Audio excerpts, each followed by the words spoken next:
家，米娅的22堂线上塔罗课程现在已经全部上架完毕咯，目前有88折的优惠，马上加入，马上学习。你是不是也有这样子的经验呢？买了塔罗牌想自学，却不知道从哪里开始，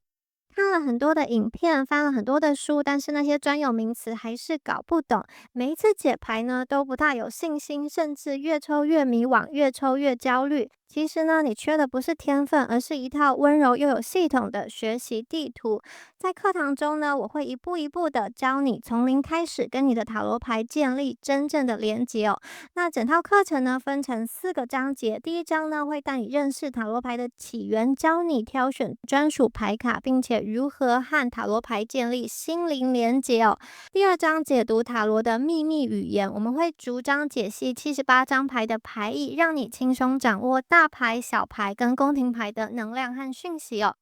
好，第3章呢，我们进入到实战演练的部分啦。好，在这个章节呢，不管是爱情、事业还是人生课题，我们都会用实际的案例带你练习，帮你打下扎实的基础功。好，第4章呢，进入到大家最喜欢的部分了，塔罗牌结合显化法则。好，这个时候呢，塔罗牌不只是答案，更是创造丰盛人生的魔法工具。在课程的最后呢，我们还有一个温柔又有力量的毕业仪式。你会亲手为自己抽出灵魂礼物牌，接收来自宇宙的肯定跟祝福哦。你会发现，这不只是一门课，更是一段自己和内在力量重新连结的旅程哦。好，这门课呢，适合哪些人呢？如果你是完全没有基础，想要从零开始的学员，适合你。如果你已经具备基础，但是想要提升解读能力的占卜爱好者，也很适合你哦。如果你是想要透过塔罗牌探索自己、转化信念、吸引丰盛的人，非常适合你。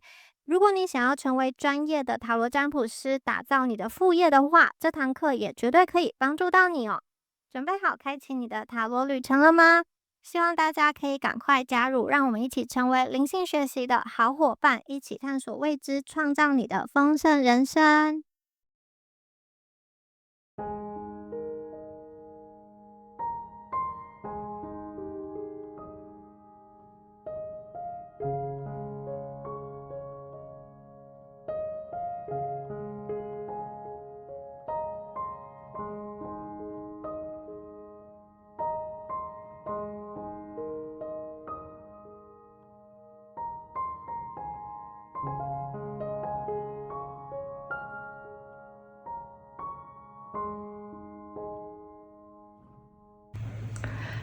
Hello， 选到第一组的朋友们，大家好。我们今天呢，大家看一下你们即将解锁什么样子重大的成就哦。好，第一组的朋友啊，我们来看一下你们的验证牌哦。现在你们正处于什么样子的能量状态里？好，首先呢，看到的这张牌是 Mountain 高山。好，我觉得这一组的朋友啊，可能你们目前呢，会觉得你正在走在一条路上，这条路是需要你有毅力或者有决心去完成的。你们很像是在一个登山的人，你们很像是一个登山的人。这个山很高，路很陡，然后你不知道什么时候才会攀登到山顶，甚至你有的时候会想说，哇，为什么要走这么难的路？可能最近你觉得有些事情被卡住了，明明呢很努力，但好像还看不到成果，也可能是在感情的状态里面，对方的态度让你觉得不确定，或者是说跟之前预期的有一些不同。我觉得在你们前进的过程中，可能常常被恐惧或是怀疑给拉住哦。你们的心里啊，有一种辛苦的感觉，觉得说我已经很努力往上爬了，怎么还没有到呢？我已经做出了很多的努力，我已经付出了很多，可是为什么那个结果却还没有看见？大家知道吗？这一张牌出现在这边，变成你们的验证牌，并不是在告诉你说你不行，而是告诉你说这个大山的考验，你们现在正在经历的这个挑战，它是为了要让你练功升级哦，就很像是在打电动一样哦。大家一关一关的去突破，每一关的怪物可能都越来越强，但是你角色的等级也越来越高。所以呢，这一组的朋友，当你回过头来去看那些曾经好难熬的时期，你会发现都变成是故事，或者说都变成是一个你能够谈笑风生，你能够去释怀。为什么？我觉得你们已经跨越了。就像你一开始遇到一个很大的这个怪兽，以你当时的这个装备跟力量是没有办法去击倒它的，但你们今天呢已经升到 S 级之后，你回过头来去看那个曾经令你觉得非常恐惧的怪兽，这个魔王，你轻而易举的就能够将它打败。这组的朋友，你们正在升级哦。也许你现在过去你觉得你努力了尝试了，可是所有的事情都进展得很慢，好像怎么爬都爬不到山顶。这个瓶颈你可能会觉得很困惑，这个卡关你可能会觉得是不是永远都渡不过去，甚至你会想说别人那么顺利，为什么我却要那么的辛苦呢？这个山的存在真的不是为了要打败你，而是你已经准备好要去成就一些更大的事情，你们配得上更高的风景。所以这张牌其实代表着挑战背后的努力。这一组的朋友啊，你们的人生啊正在不断的升级，不断的解锁。好，眼前的大山啊，它是宇宙送来给你的一个考题，但是它背后代表的是重大的成就。大家有看到吗？这个山往前走，其实可以看到发光的水晶的，还有彩虹的能量，所以它往前是很多的礼物，或者说很多的惊喜在前面，但是少有人可以走到这条路，少有人可以发现这条路。你们今天发现了，你们今天走上了，所以最后这个升级过后的礼物，真的就是属于你们的了。好，我们看一下你们第二张牌哦。好，第二张牌是 Elevate，提升自我价值哦。这两张摆在一起，我觉得非常的有意思哦。因为它其实在提醒你说，有时候眼前的山啊，很可能不见得是外在环境别人设的障碍哦。我觉得第一组的朋友，很可能那个山啊，是来自于你对你自己的怀疑，是不是有的时候呢，你常常觉得自己不够好。或者说你明明已经做得很好了，尽善尽美，但是你担心别人看不见，或者说在关系当中啊，你会把别人的需求摆在比较前面的位置，忘了自己也是需要被珍惜，自己也是需要被疼爱的。我觉得这张牌好像在告诉我说，第一组的朋友啊，其实你们很多的能力你已经具备了，但是你没有完全的去承认自己的价值。比如说有些朋友你可能很会画画，画的真的很棒，但是你收到称赞的时候，你会说啊，我这个只是随便画画，我只是一个兴趣而已，拿不出手的一个东西。那比如说有些人你可能非常擅长比价沟通，或是有什么样子的软实力，但是你却低估自己，说这个并不是什么了不起的事。宇宙想要告诉你说，你要去看见自己真正的价值哦。好，有的时候你们的重大成就，它不见得是来自于外在的某一个结果跟成果，而是你在登山的这个过程中，逐渐相信自己，尊重自己，以及看见自己的价值哦。这个是你们我觉得很核心的一个成长，也是你们能量即将要转变过的一个方向。宇宙想要告诉你，现在请你开始练习承认自己。当你愿意去承认自己，对啊，这个就是我的优点，对，我就是这么的棒。当你愿意承认自己的那一刻，整个能量场会完全的不同。所以这组的朋友，你们正在被推向一个必须要抬高自己价值的阶段，不要再低估自己了。宇宙想要告诉你说，当你真正的抬起头来，承认你值得更好的待遇，你值得更好的结果，你值得更好的生活的时候，这一切才会真正的去发生。不是因为你成功了才有价值，而是你本来就有价值，所以你一定会成功。这就是这张牌。好，这句话就是这张牌想要传达给第一组朋友你们的讯息哦。还有另外佛陀有一句话很有意思哦，他说没有人可以替你走这条路，但是你每走的每一步，一步一步都会带你更靠近智慧。所以我看到，我觉得第一组的朋友你们眼前的这座山你走的每一步，它都会帮助你更靠近智慧，它都会帮助你靠近更好的风景。所以千万第一组的朋友不要小看你自己哦，你的价值绝对不是因为别人的肯定才存在。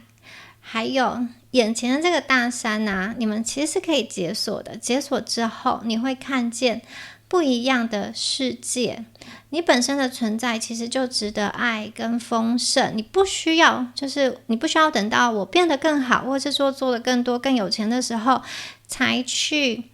拥有这种自我配得感。你现在就很棒，你现在就是需要去提升看见自己的价值，好吗？接下来我们进入到我们的解锁，即将解锁什么样子的成就，来看一下哦。第一组的牌真的很令人兴奋哦 ，growth 成长。哇哦，这张牌可以看出来一棵树，它突破了本来生长的这个温室，它往更大的世界去发展。好，有些朋友你可能本来在一间这种小小的地方或者公司工作，环境很安稳，但是你觉得自己的能力被困住了。我觉得现在你可能会鼓起勇气，想要去转换，想要去发挥你自己的能力。一开始会遇到一些挑战，但最终你会发现你的潜力远比你想象的还要多很多，这个就是你现在的状态。我觉得宇宙正在推动大家去离开你原本所在的一个小环境、小温室、舒适圈。宇宙要把你放到大一个更大的天地，让你看见自己可以长得多高，飞得多远。可能一开始你会有一些不习惯，会怀念以前那个还是小盆栽的日子会怀念那个比较安全的日子，但是如果你一直待在那个小盆栽，你是没有办法变成参天大树，你是没有力量去保护自己、保护别人的。所以我觉得这张牌说的你的成长，就是第一组的朋友你们正在解锁的重大成就之一哦。那你不需要特别跟谁去证明什么，我觉得你们现在已经准备好去迎接更大的可能、更大的成就了。好，接下来再来看一下我们还有什么样子的牌令人开心的讯息Energy。 哇，这张牌有一个女生她递了一杯热可可，然后她的袖子上还有爱心的图案好，我觉得这组朋友你们在生活当中会有一个很疗愈的时刻。有的时候重大的成就不来自于我赚多少钱，我有几栋房子，我有多少辆游艇，或者说我有没有私人飞机，可能重大成就不见得是来自于这边第一组的朋友，我看到你的重大成就来自于什么？来自于爱。有多少人爱你？有多少人记得你？有多少人重视你？这个爱是无关乎利益的一个爱。它并不是说因为你的身份，因为你对我有利，因为我们现在是有一些共同的这种群组、共同的目标，我才跟你好，而是无论你有没有外在的这些，他都爱你。好，可能当你累了一天的时候有一个人会送你一杯好热热的饮料，然后问你说你是不是很累，辛苦啦？我觉得它有一种整个人都被疗愈的能量这张牌就是能量的交流，能量的交换，宇宙要给你这样子的能量，爱的能量，请你学会接受。更重要的是，我觉得这组的朋友啊，这个是一个健康的能量交换。接下来3到6个月，你会发现自己身上的能量越来越干净，因为你不再随便浪费你的能量在不值得的人身上哦。我觉得你们会开始更加的懂得去分辨，或者说你们现在已经懂了，然后接下来是要更加的去做出一些区隔，谁是真正带来温暖，或者说谁只是来消耗你的。我觉得这个也是你本身一个很大的成就，因为当你能够守住你自己的能量的话，你的磁场就会越来越强大。还有这一组的朋友，宇宙告诉你，允许别人爱你，允许你自己休息，允许你的能量被滋养哦。你们会收到很多的爱，你会透过一些事件感受到被照顾、被温暖、被疼爱。好，是一种我觉得真心的，不带有利益的。不带有利益交换的一个爱，宇宙要你享受这样子的爱的盛宴跟爱的流动。好，接下来呢，第一组的朋友啊，我们进入到塔罗牌的部分，我们一起来看一下牌卡。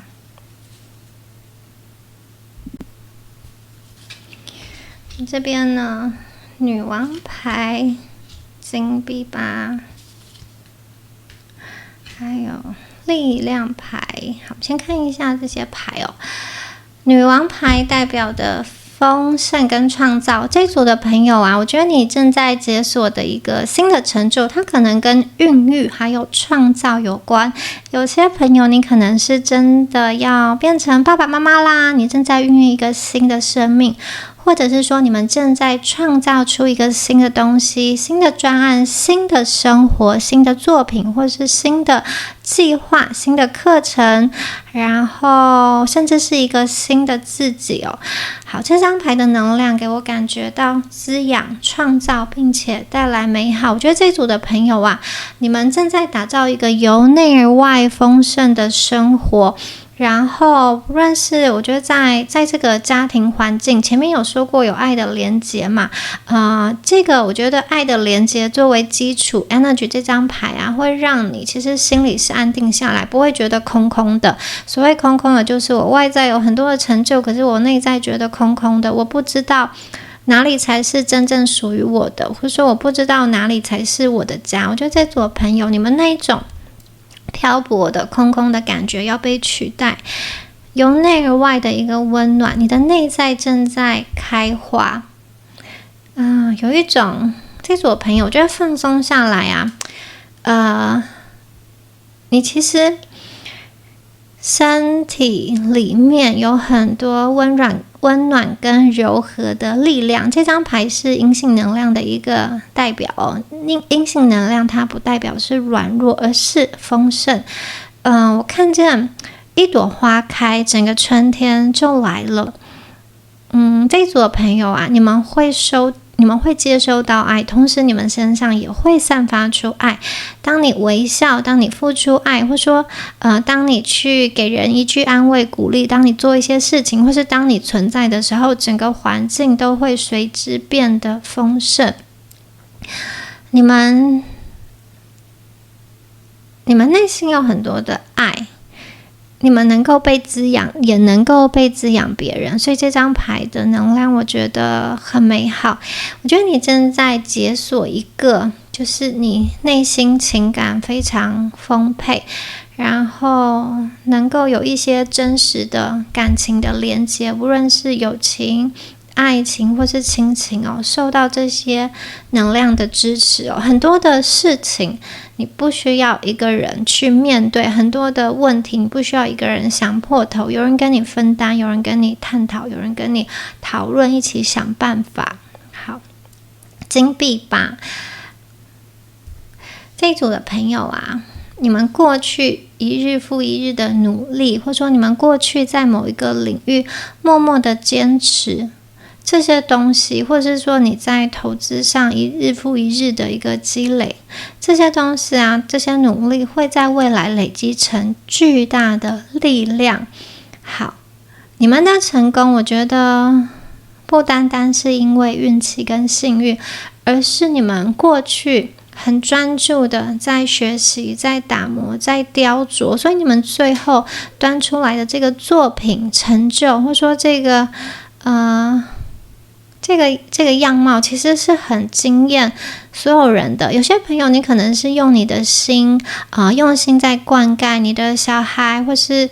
你的花园、你的小宠物等等，就是这个最后的回报是令人很欣慰而且惊喜的。有些朋友，我觉得在财富上的能量啊，透过稳定的积累，或者说透过一些时间的学习，好，正在产生一个质变，它是一个完全的转变。可能接下来就是你这个理财有方，所以大家会发现原来你的金钱不知不觉就复利到某一个你可以去退休的理想数字，你可以提早财富自由了。很多的计划，我觉得它有这种提前达标的能量，本来以为可能要10年，或者是说要更久，现在很多的计划提前的达标，提前的完成咯。好，力量牌温柔的力量，你们结合女王牌的话，我觉得这组朋友，你们真正的强大的成就不是外在的爆发力，而是内心的温柔跟坚定你们并不是那种虚张声势的人，而且你们会，我觉得你们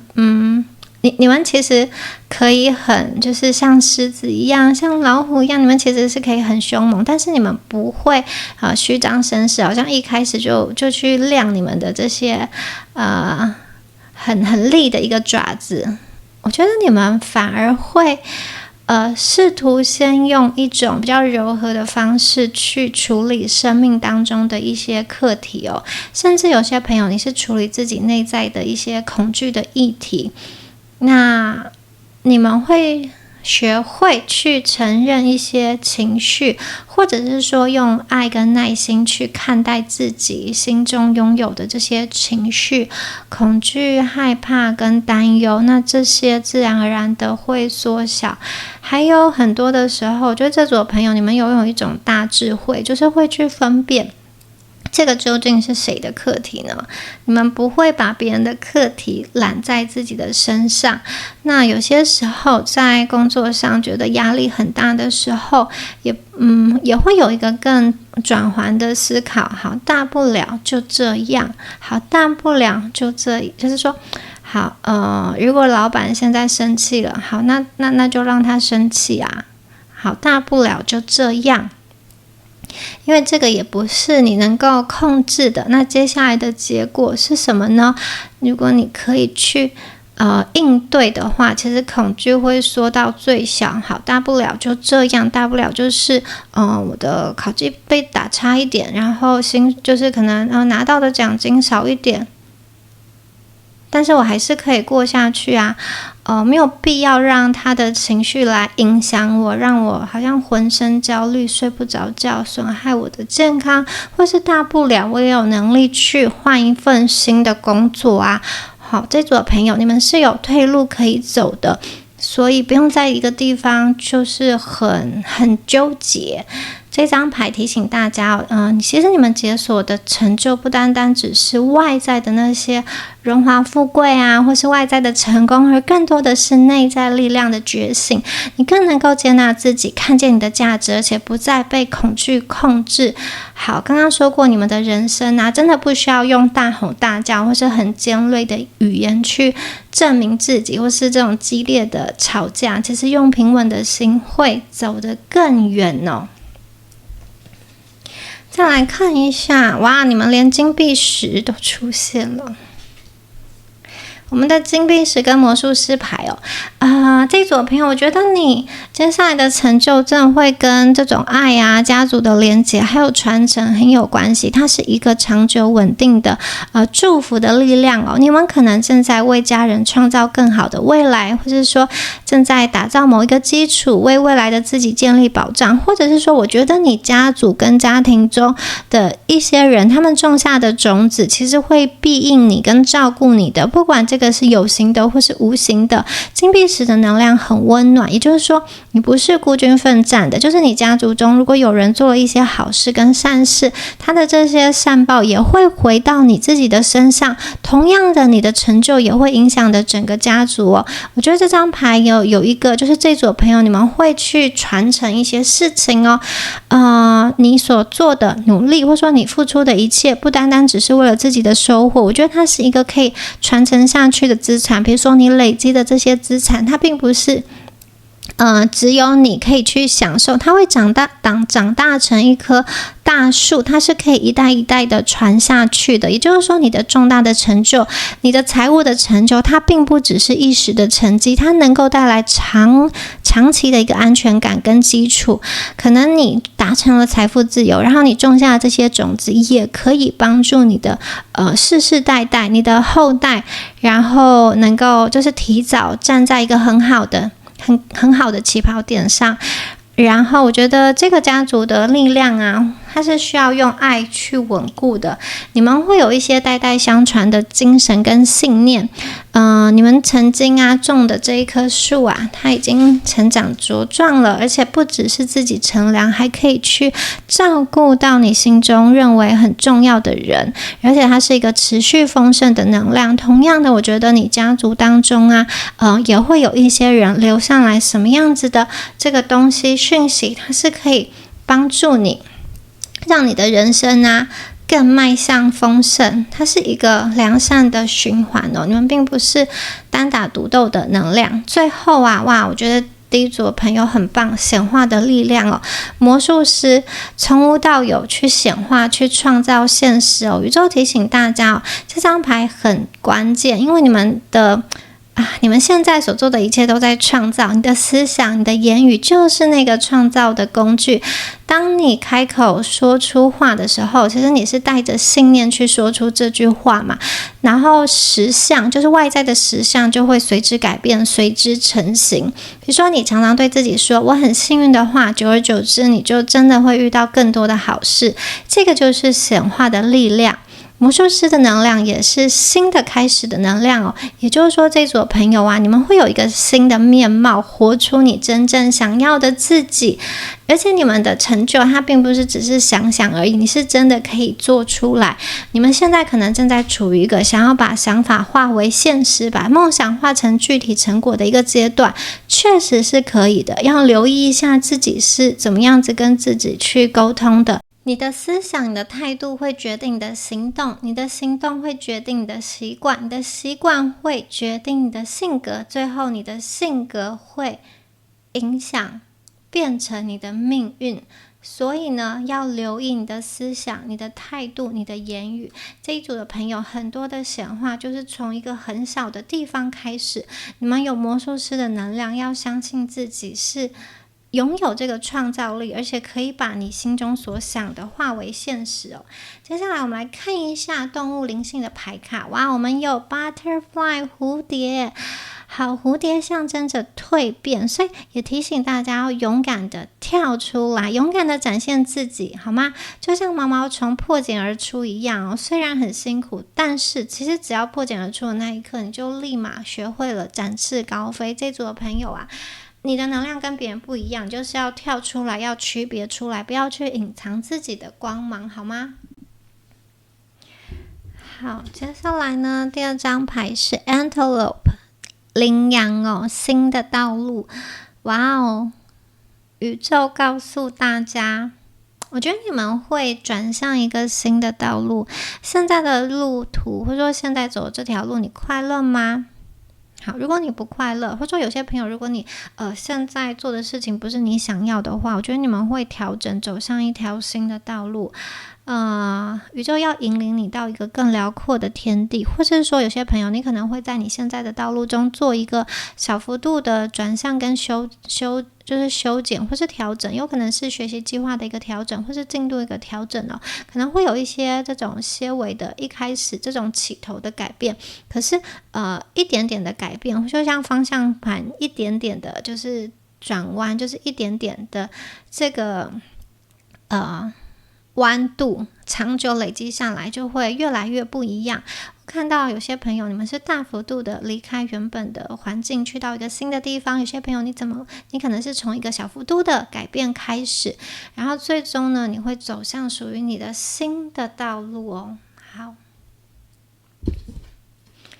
Rabbit， 哇，这一组的朋友你们拥有一颗柔软跟敏感的灵魂哦。那你们其实很容易受到外界的影响，可能你们是高敏感或是共感人，在这一组有很多的朋友会选到这一组你们的能量常常会受到外界的影响，或者说有的时候别人讲的一句话其实会大幅度的影响到你的心情。还有其实我看见你们其实很多时候一个人在承受有关于外在世界的一个恶意，不管它是一个来自于陌生人或是来自于你熟悉的人，有的时候你们其实很难去消化别人给的恶意，或者是说你会想说如果是面对同样的事情，我不会用如此的态度去面对别人或讲出这样的话，因为我可能会体谅对方有难处或是怎么样，但是为什么今天呢同样的状况啊，别人却毫不留情的去骂你，因为一些小错误小过失，或者是说完全都不考量跟体谅到你的一个状况，你可能会觉得很疑惑，为什么你是这样子对待世界，然后但是当有一天你是需要帮助，或是说你今天立场互换的时候，却没有人给你这些爱跟关怀，或是反而是用一种很凶猛跟激烈的方式想要吞噬掉你。这组的朋友啊，我觉得你们的这些想法跟恐惧，有些是真的，有些是被放大了。其实呢你的这段解锁成就之旅，真的是要学会那些不必要的能量的连接。好，今天呢跟你有过不愉快的这个人你们明天还会见面吗？或者说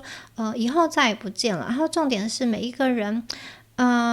可能他只是这个阶段会出现在你生命中的人，就是不需要被他的能量一直影响跟内耗。当你保护好自己的能量场之后，你才有力量去完成更大的事情。这组的朋友啊，请记住生命中一些爱你的人，给你力量给你温暖的人，以及可能有关这种家族的或者说家庭的一种爱的能量，你会在他们的身上，我觉得找到一个更有价值或者说更值得的一个连接好，第一组的朋友啊，以上就是有关于今天的解牌讯息啦。我觉得你们正在走在一条通往丰盛，不管是外在的金钱或是内在的力量的这样子丰盛的新道路上，你们正在解锁的新的成就。好，祝福选到第一组的朋友。最后呢，也提醒大家Mia 的22堂线上塔罗课程现在已经全部上架完毕了。如果想要学习塔罗，或者是把塔罗当成副业的，或者想要探索自己、学习显化、学习丰盛的朋友，都非常欢迎加入这门课，让我们一起成为灵性学习上的好伙伴。我们下次影片见，拜拜。Hello， 选到第二组的朋友们，我是Mia。那我们今天呢，要来帮大家解说的主题是：你正在解锁什么样子人生重大的成就好，我们来读一下第二组朋友你们的能量状态Time Move Surrender。 好，第二组的朋友啊，你们可能前一阵子有一种经验，很像是生活本来过得还不错，然后你自己也没有特别去想负面的东西，但可是外在好像突然之间就有了一些改变，然后有一些状况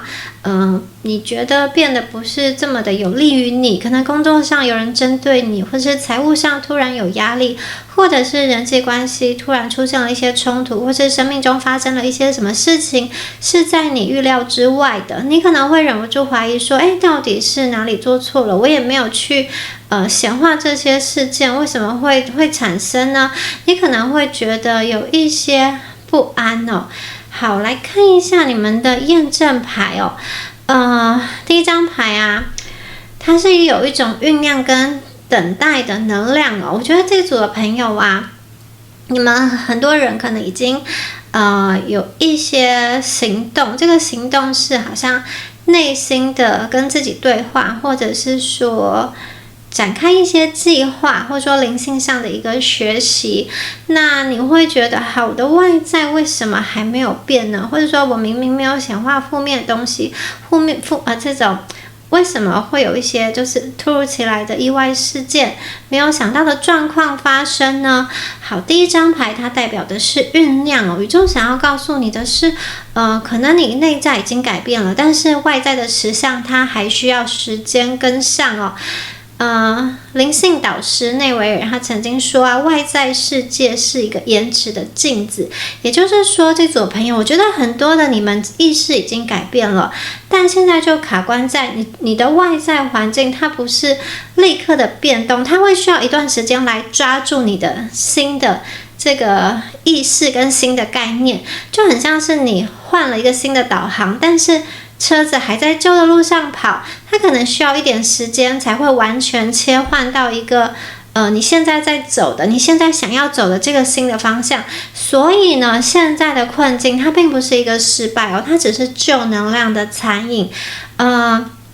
比如说有些朋友你开始想要显化一个新的工作，结果旧的公司突然有一些人事的变动，或是突然变得很混乱，这并不是坏事，它可能是宇宙让你下定决心，或者说宇宙要把你推出去。那如果你有些朋友你正在努力的想要疗愈自己，但是某一段关系突然爆发了争执，或者说有一个人突然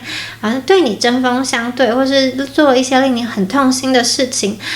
可能是在疗愈的过程啊，这个旧的模式，这个旧的关系是需要先被清理掉的。所以宇宙想要告诉你说，其实不要被眼前的这些不顺吓到，那个只是旧的能量正在退场的一个讯号，你们并不是停滞，你们只是在酝酿，只是在等待而已哦。好，接下来是 move 这个行动的能量哦。好，你们改变呢，它是需要配合一些行动的。那很多人一提到行动，看到行动就觉得压力很大，好像一次要跨出很大一步才是改变哦。宇宙想要告诉第二组的朋友啊，其实你们的成就来自于哪里？来自于小小的行动，来自于最小的行动法。什么是最小的行动法呢？就是你每一天呢，做一件可以跟你新人生对应的小事。比如说，如果你想要健康，好，我就是每一天运动30分钟，或者说我每一天就是散步啊30分钟，就是至少你要开始动起来。你想要财务自由，那你先看一看你的收入跟支出这中间呢，有没有 gap， 有没有一个就是一个距离，一个差距是可以让你把钱存下来的。我们可不可以把收入跟支出这个差距越变越大，钱存的越来越多，然后之后呢要用什么样子的方法去钱滚钱呢？所以先从你可以做的事情开始。有很多事情你觉得要去完成一个大的任务，一想到压力很大，或者说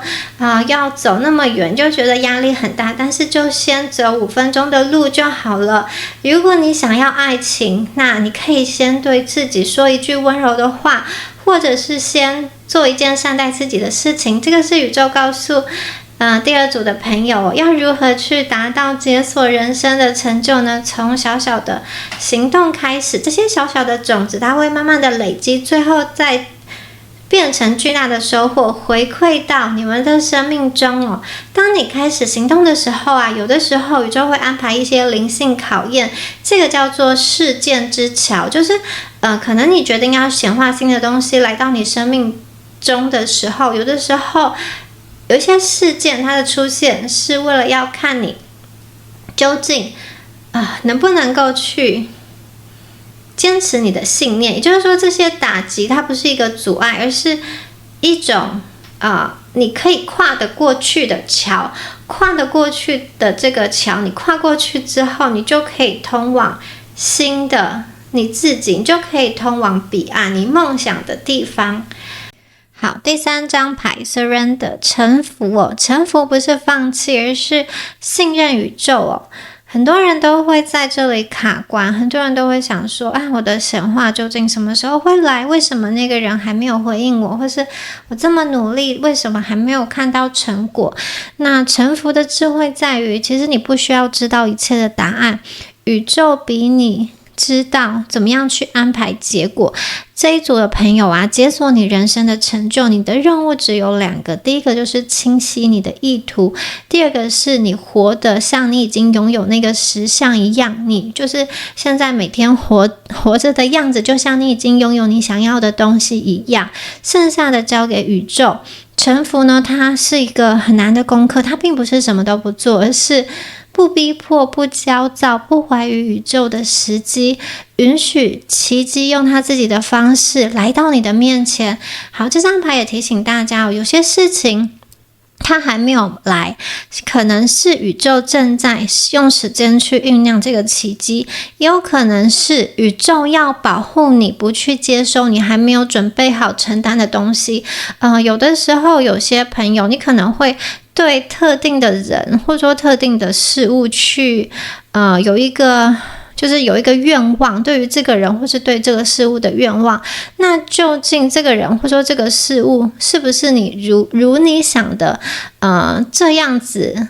就是比如说你拥有了这个人，你拥有了这个事物，就会得到这样子的，就会得到你想要的幸福吗？好，有的时候不见得，所以宇宙会保护你，不让你去接收到，因为你接收到之后，你可能会看到另外一个面向，有些东西是现在的你可能还没有办法去承担的。好，所以你们并不需要控制宇宙，你只需要信任它，它会安排这些礼物在路上，在最好的时间点哦。所以看到这3张你们的验证牌，其实第二组的朋友，你们内在绝对已经开始转变，只是外在的实相它需要一点时间去跟上。不要因为还没有看到成果就怀疑自己。然后呢，并不是光想，有的朋友我觉得你们确实是有行动的，但是很多人你可能觉得这个行动啊压力很大，那这边告诉你们，从小小的步骤开始，最小的行动的步骤开始，去对齐你的新能量，然后放下对结果的控制，允许宇宙用它的方式来完成你设定的愿景。好，接下来我们再来看一下有关我们的花草牌哦。好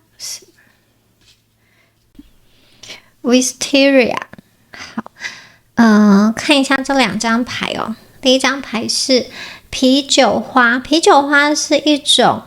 能够让人感到放松的草药，可能它会被用来酿啤酒，或是帮助睡眠。那它的特质是可以让人镇静，或是可以让人放松。那为什么会出现这张牌呢？我觉得很多的朋友啊，你们有一点点焦虑哦。你在等待的过程，或者说等待那个成绩结果的过程，等待未来工作的这个时刻，等待某一件事情尘埃落定。好，你可能有一点焦虑。还有啤酒花这张牌，其实想提醒大家哦，焦虑没有关系，然后怎么说？但是不要过度的焦虑。会焦虑很正常，不要因为自己焦虑就责备自己，很正常的一件事情。但是不用过度的焦虑，过度的焦虑会让能量浑浊，就像酿酒一样，你每天如果去打开发酵桶，去搅拌它，去怀疑它，最后酒是酿不出来的。所以真正的这个甘甜的结果，它需要时间去等待。请相信所有的改变已经在路上了，已经在发酵了。你现在最需要做的事情是什么？就是放松。焦虑不会加速收成，放松才能让果实成熟。你不需要控制一切，你要相信的是宇宙正在替你酿美好的酒。好，第2张是紫藤的能量哦。紫藤有一种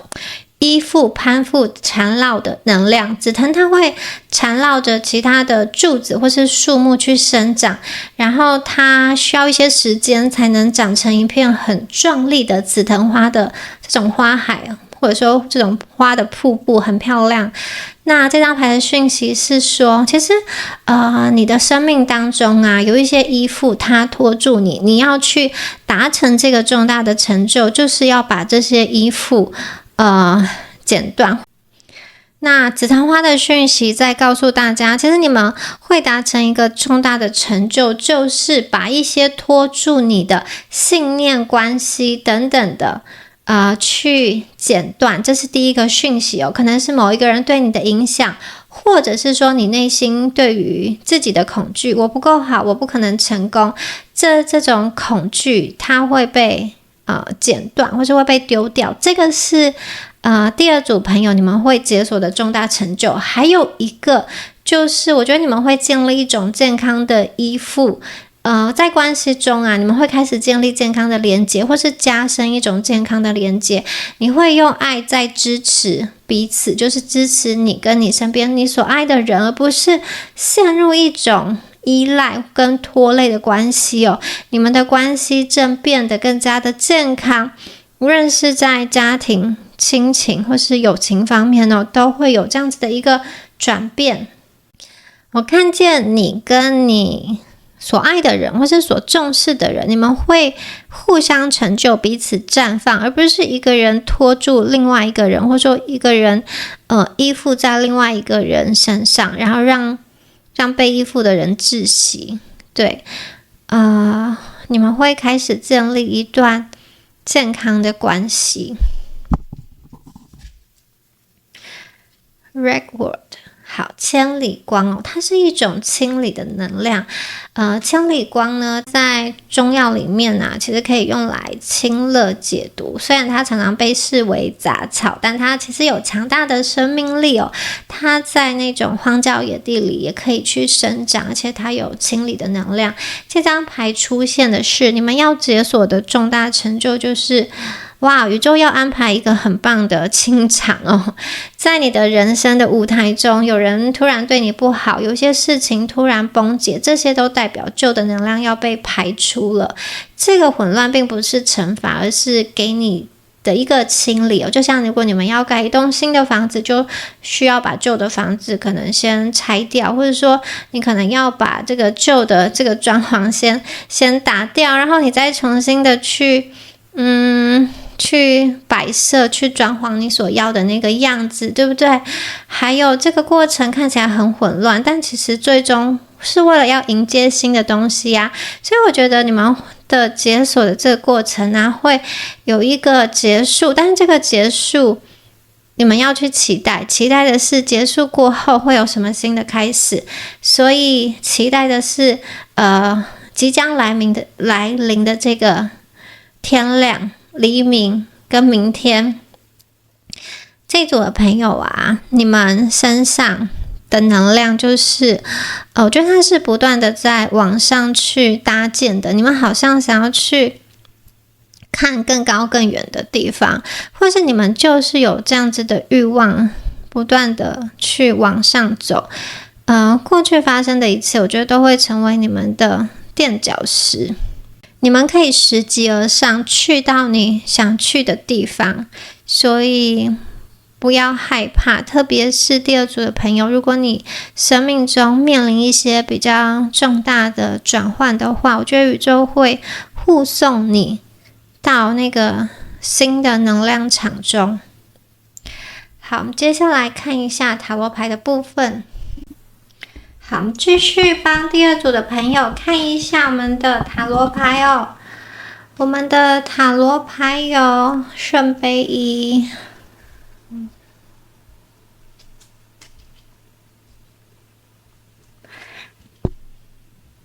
金币国王、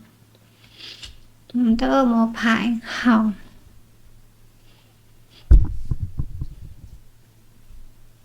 我们来感受一下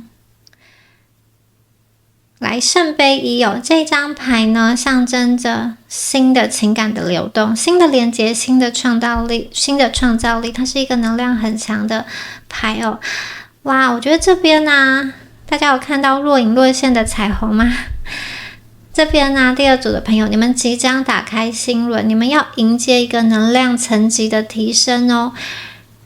这个成就啊，你们的这个能量层级的提升啊，我觉得这个成就带来的不只是金钱名声，它更像是一种灵感被落实的能量哦。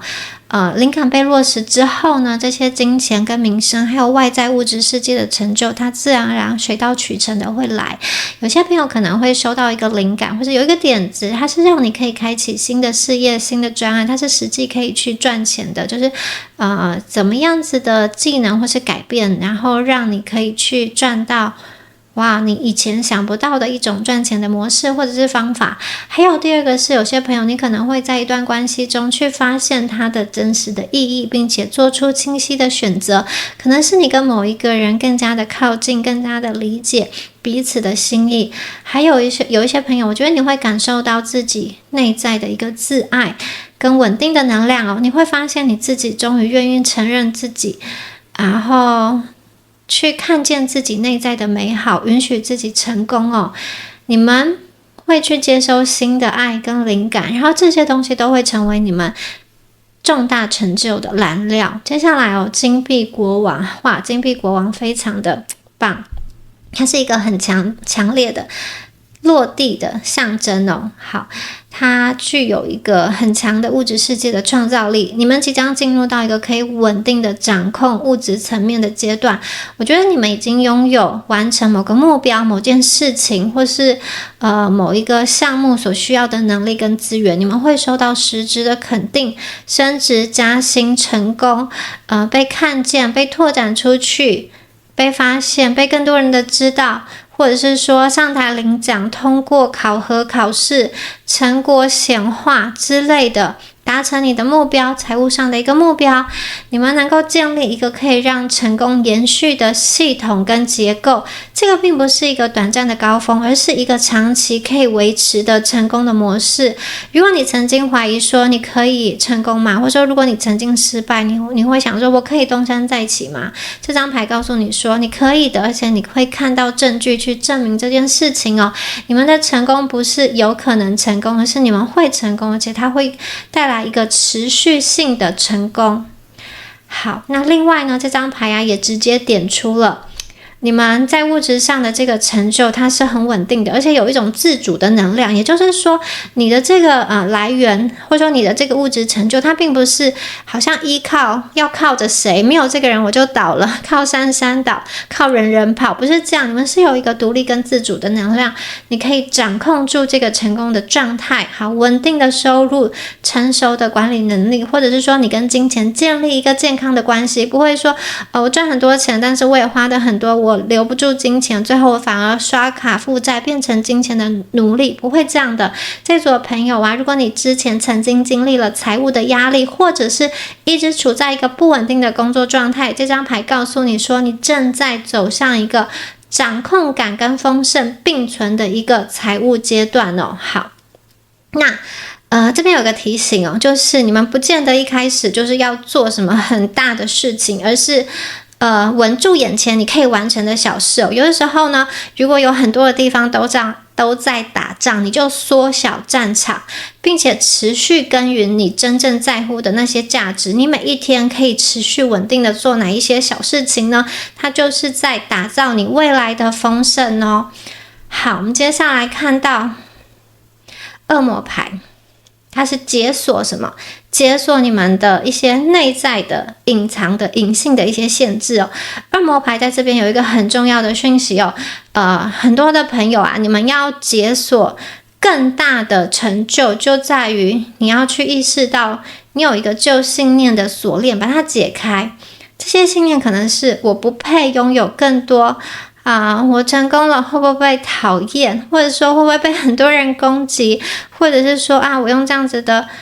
方式获得那么多的金钱，会不会有一种罪恶感，有那么多人那么辛苦之类的，或者说有钱人都不善良。好，现在这些信念慢慢的浮上表面，你有机会彻底的去清理它，打破这些信念。好，这张牌并不是来惩罚你而是来问你说，你准备好了吗？你准备好解锁真正的自由跟成就了吗？你们并不是被绑住的，你们是准备要挣脱这些信念的枷锁的。你解锁了信念，就能解锁未来的成就跟成果。好，你们会摆脱内在的限制，迈向真正的自由哦。所以恶魔牌它不是一个灾难，而是一种清醒。你们即将解锁的最大的成就就是内在的自由。你们会看见、觉察，并且放下长久以来困住你的旧的信念跟枷锁。比如说，我要先牺牲才有价值，或者说我不能拥有太多之类的。这些信念可能是从家庭、社会，或者说过去的经验中植入到你的脑海中，但现在你已经觉醒了。你不再把牺牲跟委屈自己当作通往成功的一个代价，你们会选择用一个更高维度的方式来过你的人生了。所以这组的朋友，我看见你们会放下旧的枷锁，迎接属于你的自由跟丰盛。好，最后呢，我们来看一下灵性动物的牌卡哦。第一张牌是我们的 Panda 熊猫，猫熊。好。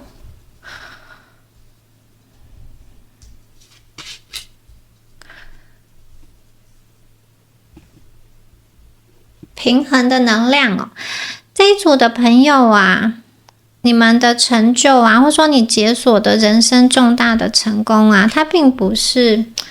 好像委曲求全啊、牺牲啊去换来的，你们知道吗？这张牌告诉你说，哇，你解锁的成就，它并不需要拼死拼活去换来成果，而是你一边活出真实，一边同时也可以获得的果实哦。你们的能量并不是一种燃烧，把自己燃烧殆尽，而是一个有节奏、有边界感的能量哦。这一组的朋友啊，你们可以练习写下，比如说每一天练习写下3件值得感恩的事情。当你越能够看见感恩，越能够发现当下拥有的丰盛，就更容易去打开更多的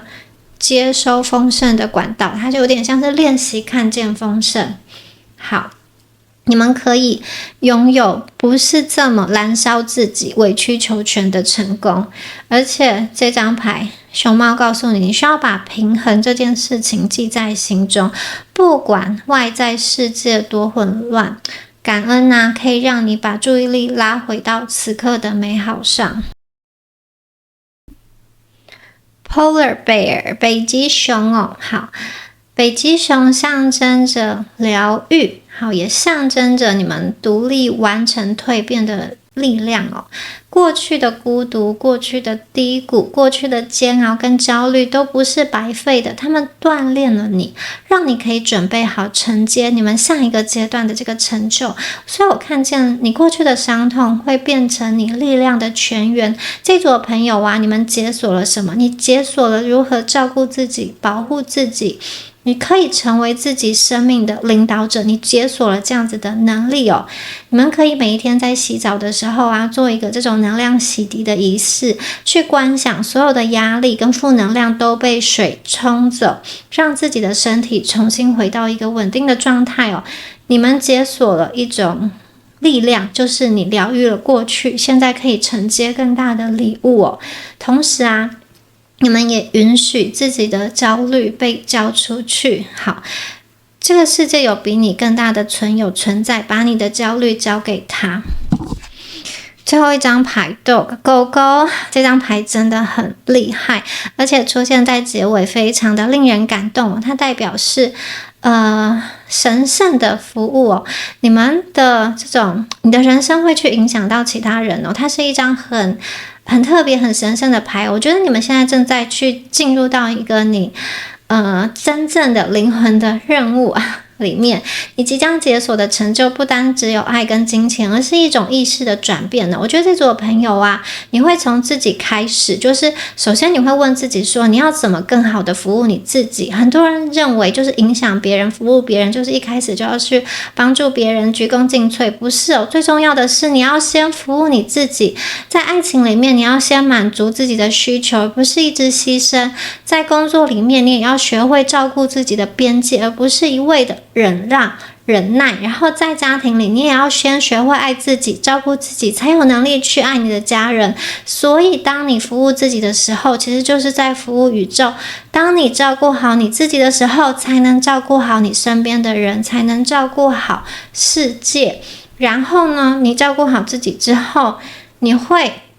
将自己的经验转化成力量，去影响、去支持、去帮助他人。这组的朋友，我觉得你们千万要照顾自己的身体。可能有些朋友你在过去经历了就是身体上的一些病痛，或者是疗养，或者是说很长一段时间的休养，请你重视你自己，并且找到一个跟你身体和平共存的方法，就是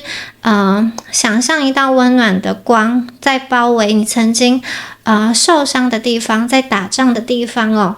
好，而且我觉得你们的经历就是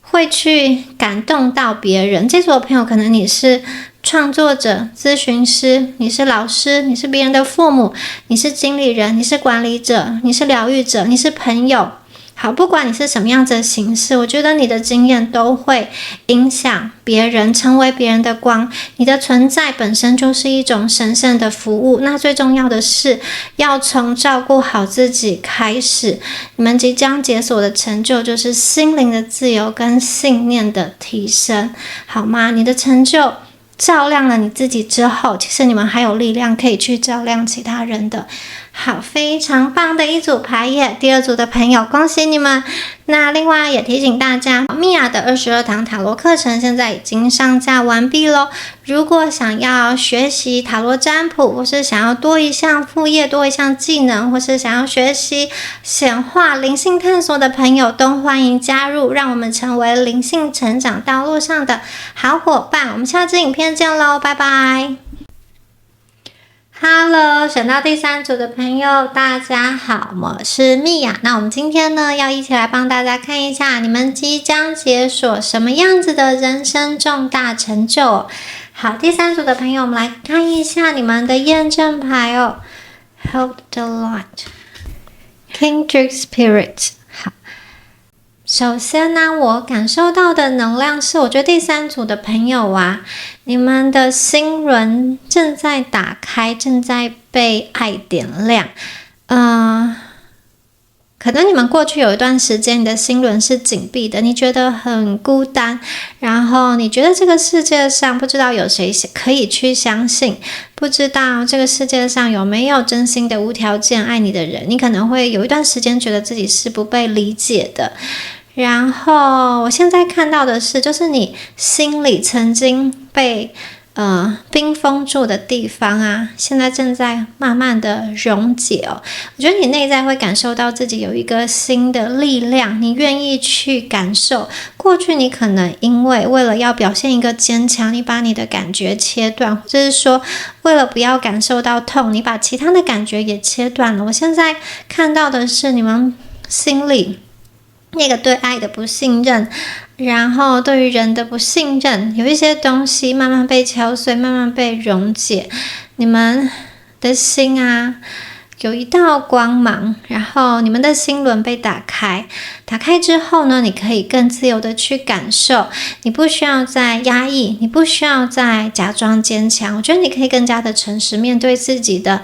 喜怒哀乐各种情绪。你允许自己放声大笑，或者是好好的尽情的哭一场，允许自己去感受到爱的能量哦。我觉得你们灵魂的力量被唤醒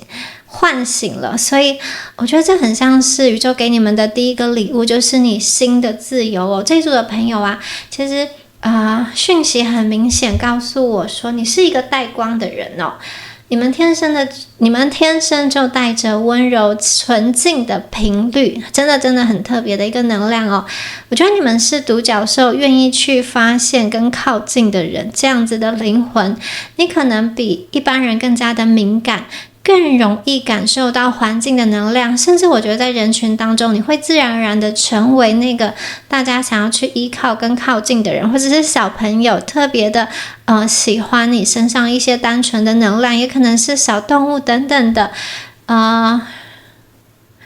如果你曾经觉得自己太敏感、太容易受伤，其实这个正是你的礼物哦。敏感让你可以看见别人忽略的细节，让你能够倾听一些别人心里没有说出口的话。好，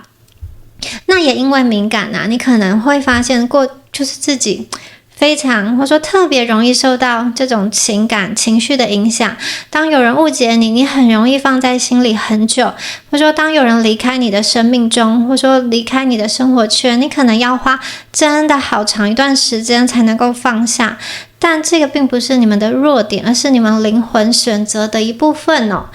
我觉得这组的朋友啊，你们会学会在受伤之后仍然选择去爱，你们学会在失望之后仍然相信这个世界上是有爱的存在。我觉得你会活得比任何人都更加的深刻，更加的有力量。还有选到这一组的朋友啊，我觉得你们的灵魂里带着这个古老文明的记忆啊。好，你可能会对某一些地点、某一些文明特别的熟悉哦，明明没有去过，但是看图片啊，或是第一次去到，或是听到那一段历史，你就特别的有感动，很莫名的有一种胸口有一种悸动，或是你觉得你的胸口在发热，或是很多朋友你对于灵性啊、疗愈啊、神秘学啊，有莫名的被这样子的领域吸引哦，因为你的灵魂曾经在过去的世代已经做相同的事情。有时候你接触到一个新的领域、新的知识、新的概念的时候，你可能会觉得哇，我怎么这么快就上手？这个东西我好像早就知道，这些事情好像依稀存在我的脑海中。这个并不是错觉，而是你灵魂的记忆正在苏醒哦。我觉得你们的灵魂很像是水一样，你们的灵魂很柔软，但是水呢，你看水它也可以穿石，可以穿透石头，所以它也可以很坚韧。你们可以很柔软，但是在需要的时候，你们也可以不顾一切的去冲破那个阻碍你们的人事物。对，这一组的朋友，你们的灵魂就是这样子，可以柔软也可以坚硬。你们有一种敏感的天赋，这个是宇宙送给你们特别的灵魂的礼物。它可能是关于直觉力、感应力、创造力，或者是说你们是能够透过艺术啊、文字啊、音乐啊等等的，把你的能量传递出去哦。这些礼物你是要用来善用的，而不是要用来压抑的。好，那 I remember 我记得它也是一个很强的灵魂的召唤哦。有的时候你第一次见到一个人，然后或者是说你第一次看到一个场景，你立刻就觉得灵魂里某些记忆正在被唤醒，好像曾经在梦里出现过。很多的朋友啊，你们的灵魂并不是第一次来到地球，而是带着累世的智慧跟经验，再一次回到这个世界，因为你们准备要完成更大的一个使命哦。你并不是偶然的存在，你来到这里是为了成为光的承载者。你可能不知道，光对你身边的人其实是很重要的，你的存在对你身边的人而言其实是很重要的。你的存在、你的笑容、你的分享、你的每一句话语都可能悄悄的疗愈了、安慰了一个人哦。你们是带着光来到这个世界的，即使你现在可能没有完全的意识到，可是我觉得你们的灵魂它已经知道，你们就是带着这样子的使命来到的。好，接下来我们看一下灵魂家族的能量哦。你的人生啊，并不需要孤军奋战。好，你会有灵魂家族在支持你，而且很可能他们已经出现在你身边了，或者是已经正在路上了。有一些人啊，你特别会有一种熟悉的感觉，好像是一见如故，或者是说他其实在你最需要的时候默默的伸出援手。这张牌告诉大家说，其实你们就是一个磁场哦。你的能量啊，会吸引到相对应的人事物靠近。当你相信自己，保持光亮，其实你们就会吸引更多的光亮哦。好，这组的牌啊，我觉得真的很美。你们并不是孤单的，可能很多时候你们都会因为没有找到灵魂家族的伙伴，然后一直觉得自己是孤零零的，或者说觉得自己格格不入，觉得自己天马行空，跟身边的人不是那么合拍，好像真的很难有人真的理解你哦。但是我觉得现在能量开始转变，第三组的朋友，你会开始吸引更多的跟你同频共振的人哦。这些人可能是你刚认识的朋友，你们没有聊几句，可能聊了几句话就觉得很投缘，也有可能是你新的合作伙伴，他可以马上的抓住你的一个想法哦，他产出来的东西就是完全是你想要的，也有可能是你在线上在网络上遇见的一个人，你们第一次谈话就有那种哇，我的灵魂早就跟他认识了的感觉，这个就是灵魂家族的力量哦。振动磁场显示，其实你的能量场正在快速的扬升，就像磁铁一样，当你开始活出自己的光，其实宇宙就会把相同能量的人吸引到你身边来哦。所以如果第三组的朋友啊，你最近发现自己的人际圈开始改变的话，真的不要害怕，这是一个很好的征兆，代表说你正在走向新的阶段。你的灵魂同伴他们会你的灵魂同伴伙伴他们会一个一个的出现，所以你们并不是孤单的，你们是一个团队，一起去完成人生更大的一个任务诶，好棒哦。好，我们再来看一下你们的牌卡哦。Risk, choice, needs，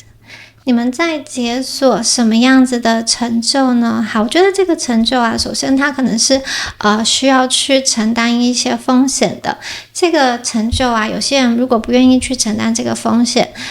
可能就不会达成。那你们愿意去承担这样子的风险，这个风险包含了一些突破，可能你过去走了一些比较安全的路，别人对你的期待，社会的框架，家庭的压力，或者说你自己给你自己的一些设限限制，我觉得过去的这些想法，旧的信念，它曾经保护过你，然后但是在新的这个阶段，它也变成是困住你了，并不是说这些旧框架它是完全不好，而是我觉得在过去某一段时间是适合你的，适合当时的你，也保护了你，只是说现在你要往上升的时候，它有一点点困住了你，所以我觉得这个框架慢慢的会去崩解，你们渴望去冒险，渴望去尝试，渴望去创造一些新的可能呢。我觉得你们的人生解锁跟突破，也许会在几个方面去展现，比如说未来3到6个月，你可能会想要换工作、换跑道，开始一些副业，做一些更能够代表你这个人的事情，或者是生活方面的扩展，你可能会想要去可能会想要去换一个居住的地方，或者说去旅行，或者是说探索一个新的方式、新的生活的方式，有怎么样子的可能去打开这样子的生活的实践。还有就是我看到，我觉得这组的朋友你们会做一些反省跟反思哦。你可能会对生命有更多的想法，更多的觉悟，不是单纯的想说我怎么生存，我怎么活下去，而是开始思考你跟你周边人的一些关系，要怎么做才能够更不留遗憾的去做一些安排，以及更有意义的活着。有很多的事情啊，你会觉得真的是它是有一个人生的季节跟时间点，当下就必须要去做的事情，要赶快去做。这一组的朋友啊，很多时候你去满足了别人的需要，但是牌卡在这边呢，提醒你们会去解锁一件事情，满足自己的需要。你的需要是什么呢？我觉得你的需要会被宇宙所满足哦。还有你们会跟随灵魂的声音，走上一条更真实、更自由的路。人生呢，很像是一场游戏，我觉得你们已经把前面的这种关卡都通关了，现在要进入下一个阶段的关卡。在下一个阶段中，我觉得你可能会有一点点害怕，有一点点不确定，有一点点焦虑，但是同时啊，我觉得也有很多的奖励会等着你哦。然后你前方也有很多的选择，每一个选择背后啊，你看这就是很多不同的钥匙孔。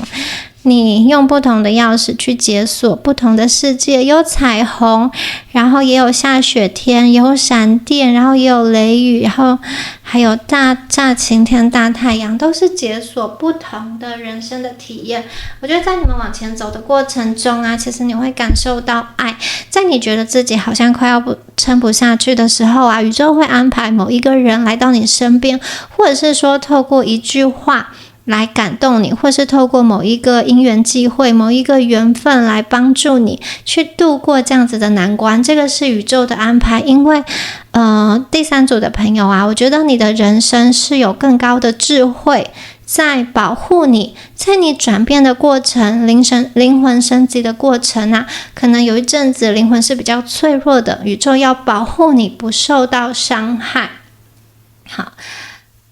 宇宙不会替你做决定。当你面前展开了很多的选择的时候，宇宙不替你做决定，你要自己做决定。但是宇宙会支持你。当你做出选择的那一刻，所有的能量都开始移动，去帮助你完成你选择的这条道路哦。我觉得你们会解锁什么样子的成就呢？宇宙它并没有一个好像说一定是什么，但是它提供了你丰富多样的选择，你们有很多选择权跟选择的机会。我觉得它也是一种自由吧，你可以自由的去选择你想要过的人生哦。好，接下来看一下塔罗牌的部分。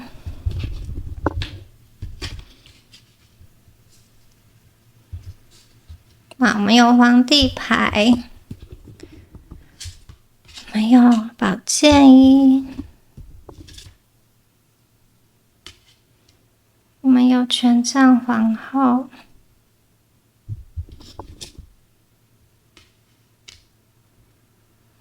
哇，我们有宝剑骑士诶。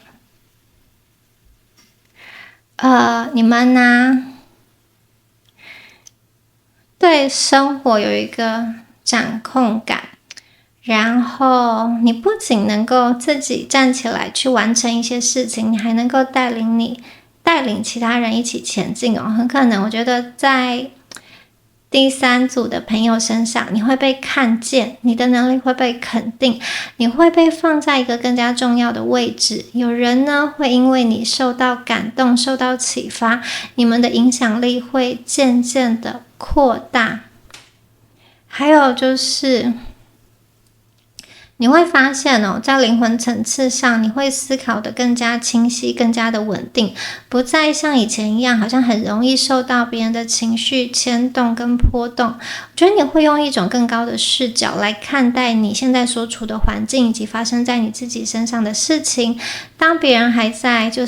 说大环境是一个逆风啊，别人还受到这种大环境的影响，上下波动、焦虑跟迷惘的时候，你们已经跳脱出来了，就是我觉得你们已经明白了某一种真理跟真相，所以其实你并不害怕。你会知道说，其实某一些事情它是无意义的，某一些担忧其实是无意义的，然后有的时候结果可以用一种更不费力的方式去完成。比如说做的比较少，但是得到的比较多，少但是更多。然后我觉得你们也会明白适可而止，什么时候是够了，哪些东西是你需要的。你们不会好像为了去赚你可能用不到的钱，去承担一个不必要冒的风险。我觉得这组的朋友你会更加的稳定，对，你的心性会更加的稳定。当你稳定下来之后，就不会被情绪牵着走。你们可以突破恐惧，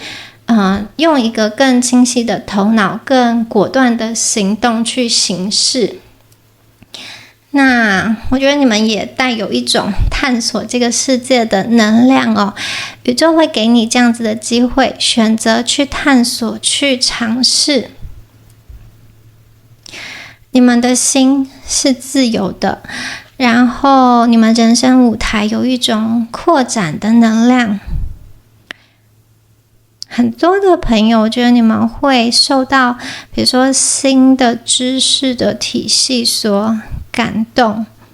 或者是说因为自己了解了这方面的技能，是可以实质的帮助到自己，帮助到家人，或者说帮助到身边的人，你会因此而更有动力去学习下去。你们对于人生啊，我觉得那种长远的规划蓝图，它已经构建完成。国王牌它是一张非常强的成就牌，外在的成就哦。那我觉得你们会有自己的领域、自己的基础、自己的这种好像是一方的霸主，自己的小天地，好，可以长久的去经营下去。举例而言有些朋友我觉得你们会，比如说你做一件事情，你坚持做你想要做的事情，比如说健身、学习或是创作等等，或是跑步报名什么马拉松然后你身边的人也开始跟着你做起来，比如说组成一个小组团队，或者你就是这么做之后你身边的人也会有一群人说我也想要这么做，或者是说你在团队中你提出了一个点子，然后这个点子成为整场活动的一个核心方案，或者是说别人受到你的经验的启发分享，然后也想要这样子尝试看看。我觉得你的成就不单只是个人而是一个扩散的能量，你是别人眼中的光跟启发者。然后我觉得你们会带着一个初心者的心态去学习，可能会不耻下问，就是问一些你觉得很初阶，或者说别人可能觉得一个比较初阶的问题，但你不会觉得丢脸或是觉得笨，因为这个就是学习的开始。你问到了就是学到了，学到了就是你自己的。很多朋友你会主动的去学习、进修、上课，或是每一天一点一点的去记录下你学到的东西，整理你学习到的知识。还有一些朋友你过去曾经放弃的东西，可能在未来3到6个月你会有想要再次尝试一次，再次试试看的这样的念头我觉得你们学会了并不怕犯错，然后不害怕丢脸，不耻下问，因为你知道学到了就是自己的，而且每一次的进步都是一个累积你们就是这样慢慢的滚雪球下去一样，复利你们的知识储备量。还有这一组的朋友我觉得你们在选择经营事业跟技能上，你会有一个很坚实的这个可以养活自己的技能，然后为了长远的目标你愿意慢慢的耕耘，或是有些朋友在这个金钱的好像成就上，我觉得你可能已经有了很好的达成跟突破，你可以用这个金钱来照顾你所爱的人，还有这个金钱有这种可以持续传承的能量所以接下来呢，你们的主能量会是去行动、去学习、去探索、去思考、去判断。好，我们来看一下最后2张灵性动物的牌我们抽到野狼跟猫头鹰首先呢我们来看一下猫头鹰，它代表了智慧跟洞察力再一次你们的敏感不是负担而是可以在这个阶段帮助你看清楚真相的礼物。你们即将解锁的成就就是可以好好的运用这份敏感、这份洞察力，你不再被情绪所淹没，而且你可以用你的敏感的天赋来做一些正确的判断。好，狼它是一种群体的动物，所以你们并不是一个人来到这个世界，你们是背后有一群人一起前进的，就像我们前面抽到的这张牌一样灵魂家族的能量，在未来的道路上你会遇到更多同频的伙伴，大家互相的支持，互相的守护。同时我觉得你们也非常有机会成为当中的佼佼者、领导者，带领大家走向更大的一个目标所以我觉得这组的朋友你们的灵魂会觉醒，然后你们有一个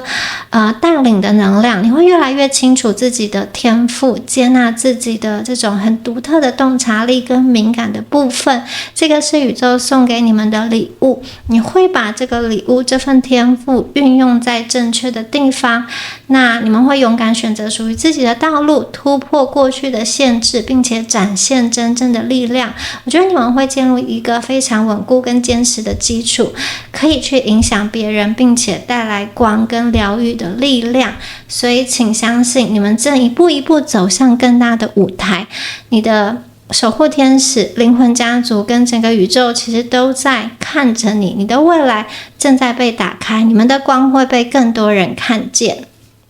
好，以上就是有关于第3组朋友你们今天的解牌啦，恭喜第3组的朋友。最后也提醒大家米娅的线上塔罗课程目前已经全部上架完毕了，欢迎大家一起加入，成为灵性学习上的好伙伴。我们下次影片见咯，拜拜。